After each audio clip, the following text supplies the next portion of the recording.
19e jour de mon calendrier de l'Avent 2024 des films de Noël ou films pour l'hiver. Et si vous avez suivi les 2 derniers jours, j'espère qu'aujourd'hui, là, au moment où ça sort, je ne suis plus malade. J'ai des bouffées de chaleur, on dirait une ménopausée. Bref, aujourd'hui, je vous parle de Terrifier 3. Comme ça, ce sera l'occasion de vous donner mon avis car je ne l'avais pas fait au moment de la sortie ciné. Art le clown est de retour durant les vacances de Noël pour continuer à terrifier la population et commettre des meurtres horribles. Enfin, horribles, moi je dirais rigolo. D'ailleurs, j'ai pas compris l'interdiction aux mineurs.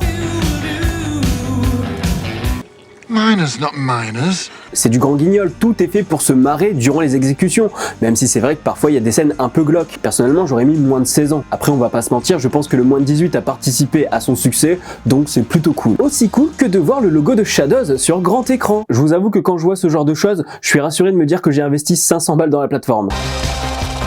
Alors vous l'aurez compris, on est très loin du petit film de Noël tout mimi, c'est-à-dire que le costume du Père Noël, eh bien il est camouflé dans les mares de sang. C'est toujours un plaisir de voir cette espèce de Buster Keaton psychopathe, même si la partie vie de famille peut nous pousser à nous endormir. Terrifier 3 a donc quelques longueurs. D'un autre côté, par la suite, on casse cette idée de cliché de famille parfaite durant les fêtes de Noël, donc c'est plutôt intéressant. C'est juste un peu maladroit. De toute manière, Terrifier 3, on le regarde pas spécialement pour son histoire, même si c'est vrai qu'on commence à construire une sorte de mythe avec le bien contre le mal. Je pense que le 4 sera un actionneur gore bien bourrin, ça fait plaisir. Et donc Terrifier 3, en termes de gore et d'humour, ça reste une valeur sûre. Et ça se passe à Noël. Obligé de le caler dans le calendrier. Si vous avez d'autres films d'horreur qui se passent durant Noël, dites-les moi en commentaire. On se dit à demain. Salut!